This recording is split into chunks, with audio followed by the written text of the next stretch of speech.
7 Laws of Life They Don't Want You to Know. Machiavelli. 500 years ago, a man sat in a crumbling farmhouse in the hills of Tuscany. Both his shoulders had just been ripped out of their sockets. His name had been wiped from every record that mattered. The money, gone. The honor, gone. Every door that had ever opened for him, slammed shut. The world had forgotten him. But every night, when the sun dropped behind the Italian hills, he walked into a small room. He took off his muddy work clothes. He put on the robes he used to wear at court, and he sat down at a wooden desk. And he wrote, "Stop. Look at this man. 2 broken shoulders, no money, no name, no future. And yet, 500 years after he died, you're sitting here, listening to me. Why? Because in that farmhouse, he found something the world has been hiding from you. Your entire life. 7 laws, 7 weapons, and by the time this video ends, you will never look at people the same way again. Ever." His name was Niccolo Machiavelli. There's an ancient rule almost nobody says out loud. When ordinary people understand how power actually works, power stops working on them. Tonight, I'm handing you those 7 laws. But one of them, law number 4, is going to decide whether the next 10 years of your life are something you live or something that gets done to you. If you're still here, type the word virtù in the comments right now. That's the password. That's the word only the people who are paying attention know. We'll come back to it when we hit law 4. Now sit still, take a breath, and walk with me into the dark. Law 1. The room inside. December 1513. 14 months earlier, Machiavelli was the secretary of the Florentine Republic. He sat across the table from kings. He commanded armies. He shaped the fate of cities. Then the Medici came back. They arrested him. They accused him of a plot he had nothing to do with. They tied his wrists behind his back, hoisted him up, let him drop. 6 times. Both his shoulders ripped out of their sockets. But he didn't confess. Because there was nothing to confess. So they let him go, broken, and they sent him out to rot. This is where the story should end. This is where 99 out of 100 men end. But he didn't end there. Every evening, after losing card games to the local butcher, after arguing with the firewood guy over pennies, he walked into that little study, and in a letter to his friend Francesco Vettori, he wrote lines that no man in 5 centuries has been able to top. When evening comes, I return home, and I enter my study. At the door, I strip off the clothing of the day, covered in mud and dust, and I put on garments fit for a king's court. Dressed properly, I step into the ancient courts of ancient men, where they welcome me as one of their own. And there, I feed on the only food that is truly mine, the food I was born for. Hold that picture in your head. A broken man, 2 dislocated shoulders, no money, no honor, no future. And in that room, he refused to be small. He put on royal robes to have a conversation with dead men. He treated his appointment with philosophers who'd been dust for 2,000 years like the most important meeting of his life. And in that room, he wrote, "The Prince, this is the first law, and maybe the deepest one. Circumstances can take your title, they can take your money, they can take your freedom, but there's one thing, one single thing, that nothing can touch unless you hand it over yourself. The room inside you. The room nobody sees. The room where you decide who you are. When every light is off and nobody's watching. Most men don't have that room. Take their title, they collapse. Take their money, they collapse. Take the woman, they collapse. They're not people, they're conditions. Walking around, wearing a face. Machiavelli wasn't conditions. They took his title. He stood. They took his money. He stood. They pulled his shoulders out of the socket. 6 times. He stood. Why? Because the room was his, and no court, no prince, no torturer on earth could step inside it. Ask yourself, right now, when they take everything from you, is there a room left standing? If the answer is no, the next 6 laws are just noise. If the answer is yes, or if it just cracked open while I was talking, then lean in, because what's coming next was designed for you. Drop the affirmation in the comments. 4 words. The room is mine. Law 2. The gravity of self-interest. Machiavelli wrote a single sentence. In the Discourses on Livy, that has been making people flinch for 500 years. All men are evil, and they will only act correctly when they are forced to. You flinch reading that. I get it. It sounds cold. It sounds cruel.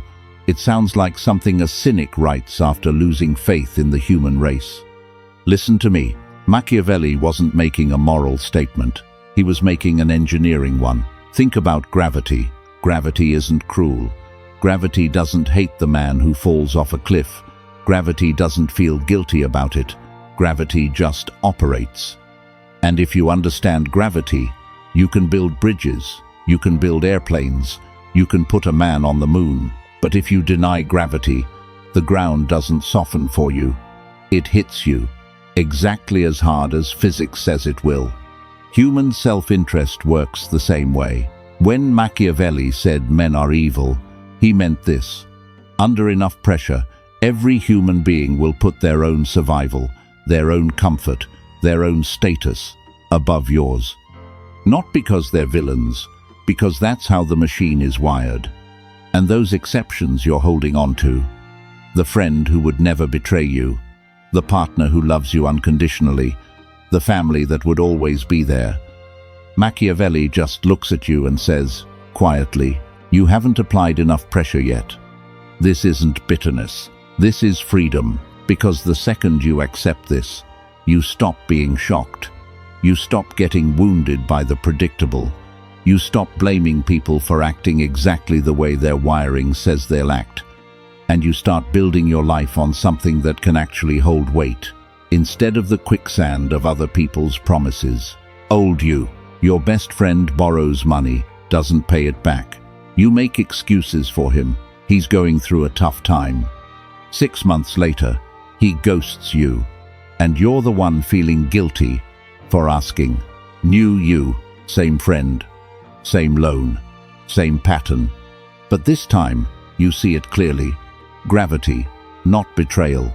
You don't hate him, you just stop lending. And something strange happens. He stops calling. Not because he was evil, because the pressure found its level, exactly like Machiavelli said it would. Life doesn't reward kindness. It doesn't reward goodness. It doesn't even reward effort. Life rewards one thing: accuracy. Not accuracy of aim, accuracy of perception. The ability to see people exactly the way they are, not the way you wish they were. Most people die without ever seeing one single thing clearly. They live inside a story where the universe eventually balances the scales, where betrayers get punished, where good people get paid back. And Machiavelli had a word for those people. He called them raw material. Raw material for somebody else's ambition. Burn that sentence into your bones. Because right now, while you're listening to me, there is at least one person in your life treating you like raw material. They don't need you to know. Actually, they need you not to know. The only question is, are you awake enough to see them? Drop the affirmation.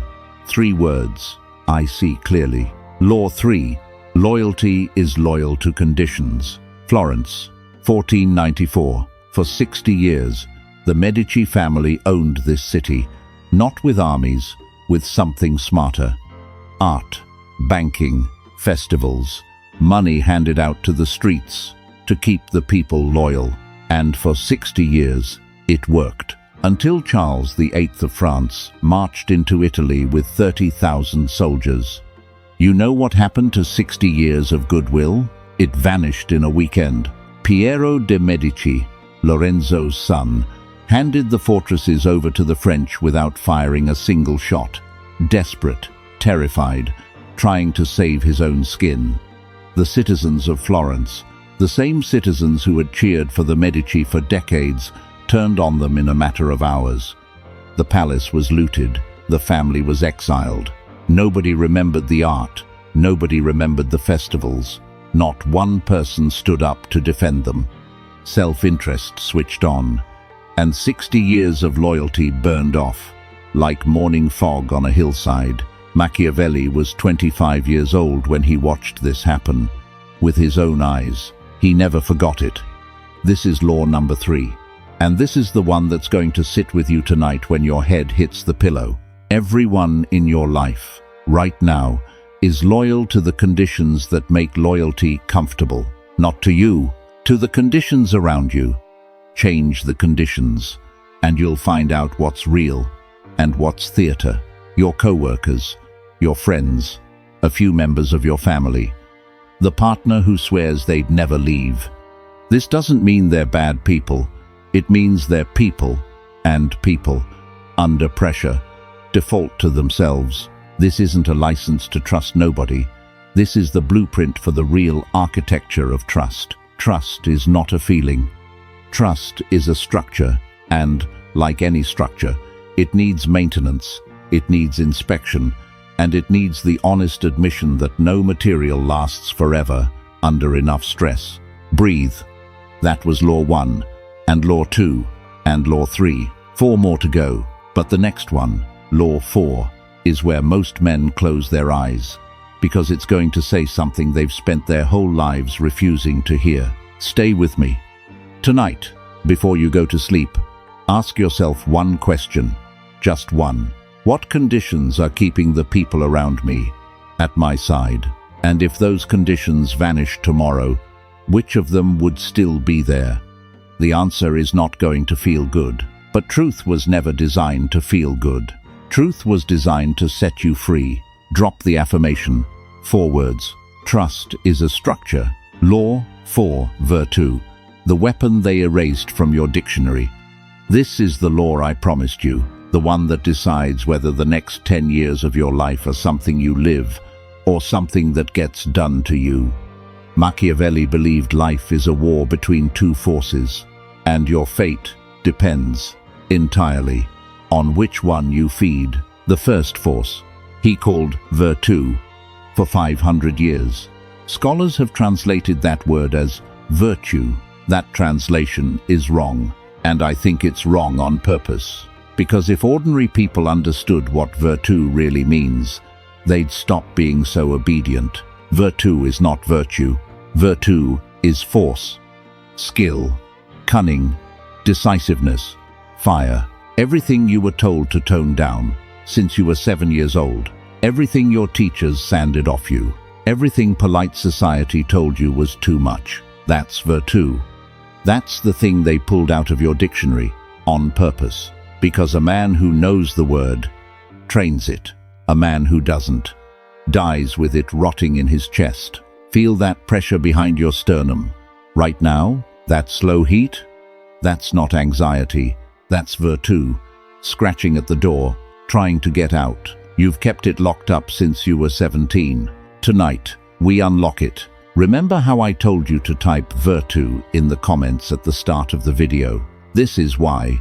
Because once you have a name for the thing, you can train it, you can sharpen it, you can build your whole life around it. Without a name, it dies in the dark.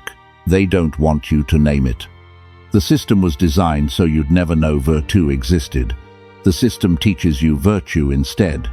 Obey, be patient, wait your turn, as if that's the only path.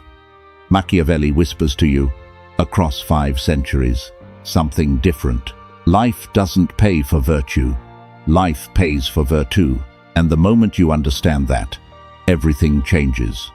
Type virtù in the comments right now. Don't read past this line until you do, because the word has no power until you claim it. But virtù is only half the equation, because there's a second force. And if virtù is your weapon, then this second force is the battlefield. And Machiavelli was more afraid of this battlefield than he was of any army on earth. Law 5. Fortuna, the river that never softens. The second force he called fortuna, and this is not fortune the way we use it today. Fortuna is the blind, indifferent, destructive river of events that no human being controls. Disease, economic collapse, the family you were born into, the betrayal you never saw coming, the opportunity that showed up exactly 10 years too late. Machiavelli compared fortuna to a flooding river, violent, unpredictable, capable of wiping out everything in its path. And here's the part that should keep you awake tonight. He said fortuna controls roughly half of everything that ever happens to you. Half of your life. The outcome, the result, the ending is completely outside your hands. No amount of discipline, no amount of planning, no amount of brilliance can change it. But the other half belongs to virtù, and that half is where everything gets decided. Listen carefully. Most people waste their virtù. They waste their one real capacity to act on things that don't matter, on arguments with strangers on the internet, on relationships that died years ago, on careers they picked just to make somebody else happy, on habits that fill the hours but build nothing. And then, when fortuna hits, when the flood comes, because the flood always comes, they have nothing. No embankments, no reserves, no structure, no skills, no allies, no inner room. They stand out in the open, and they beg the river to be kind. The river is never kind. This is the final dividing line of the human race. Not rich and poor, not smart and stupid, not beautiful and plain. The people who built the embankments, and the people who didn't. And once the flood is at your door, there's no time left to build. Carve this into your chest. You can't control what happens to you. You can only control whether you're ready for it. And the difference between those two sentences is the difference between a life you live and a life that gets done to you. But even if you feed your virtù, even if you build every embankment, there's still one trap waiting for you. A trap that has destroyed more empires than any war in history. And this trap doesn't come when you're weak. It comes when you're strong. Drop the affirmation. 5 words. I build the embankment now. Law 6. Comfort is the anesthesia. Stop. Think about somebody you know who once had everything and lost it all. You already have a face in your head, don't you? Let me tell you why. In Book 1 of the Discourses, Machiavelli described a cycle. He said, almost nobody escapes. A cycle that eats civilizations, companies, families, and individual human beings. It goes like this. Strength produces order. Order produces prosperity. Prosperity produces comfort. Comfort produces weakness. And weakness produces collapse. Then, from the rubble, a new cycle begins. Rome didn't fall because of barbarians. Rome fell because Romans stopped being Roman. Luxury replaced discipline. Entertainment replaced duty. Bread and circuses replaced the hard work that built the empire in the first place. By the time the enemies showed up at the gates, the rot had already done the demolition. From the inside, listen. Every single man walks through this cycle. Most of them never notice. 6 stations, 1 track, no exits. You fight for something. You build it. You finally get a little stability. And then, slowly, quietly, the comfort of that stability starts dissolving the exact discipline that got you there. You stop training. You stop reading. You stop questioning. You coast. And right now, while you're listening to my voice, The river is rising at your door. You just can't hear it yet. Old you. You worked for the comfort. Got it. Stopped growing. Called it balance. New you. You get the comfort. You notice the rot starting. You create the next friction. Voluntarily. Because you'd rather choose the fight than wait for the flood to choose it for you. Machiavelli's prescription for this is brutal and counterintuitive. He said conflict is necessary for health. The friction you're trying to escape is the very thing keeping you sharp. The discomfort you resent is the immune system that stops you from rotting. The hard conversation you keep avoiding is the one that could save the relationship. Comfort is not the reward. Comfort is the anesthesia, administered right before the surgery you didn't consent to. Write that down somewhere, you'll see it every morning. Because this cycle isn't waiting on anybody. It's operating right now, in your life, whether you notice it or not. The only question is, what stage are you in? Strength, order, prosperity, comfort, weakness. Be honest with yourself.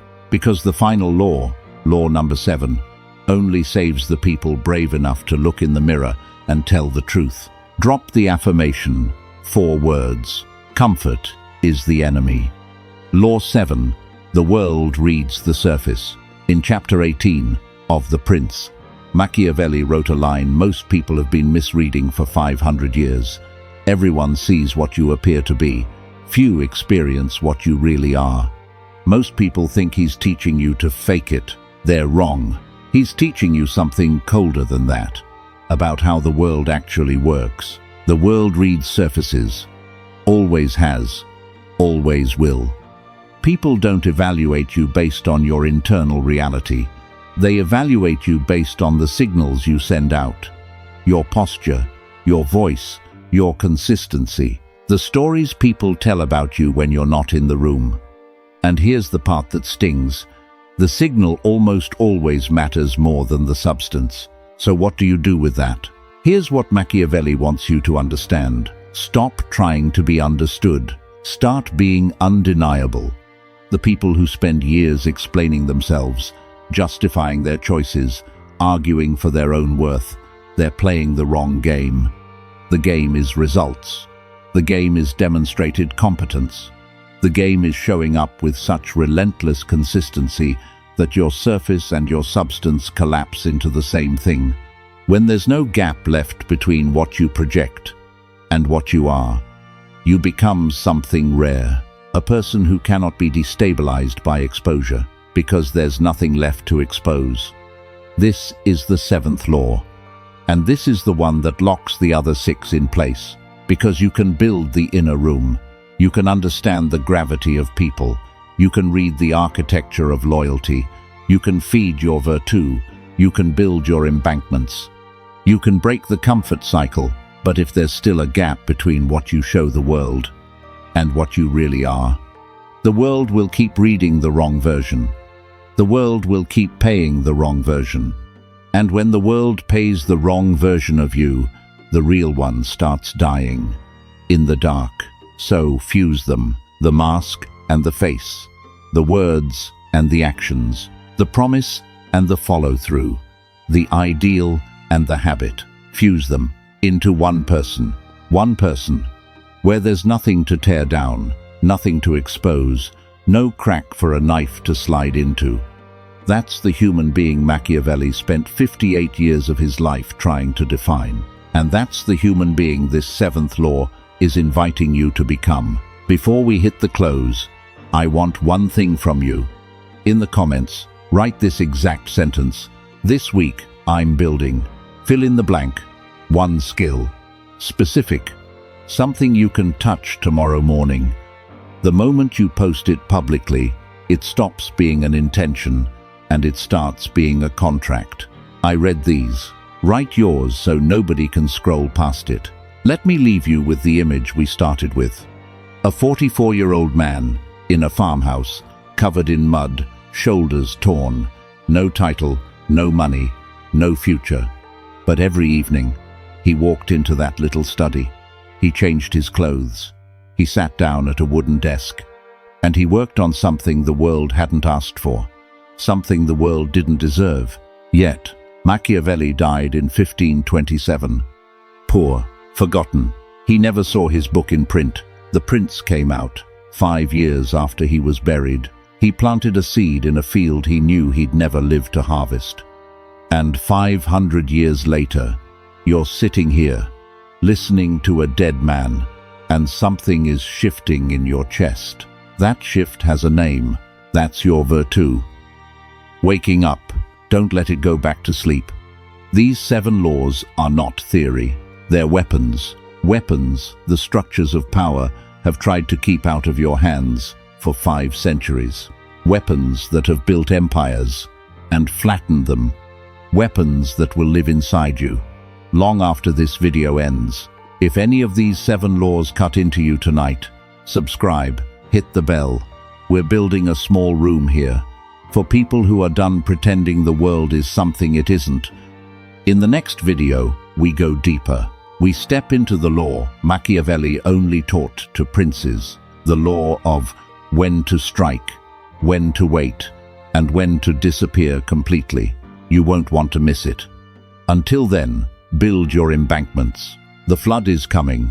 It's always coming. And the only question that matters is whether you'll be ready to stand in it. Drop the final affirmation. 6 words. The flood comes. I'm ready now. I'll see you in the next one.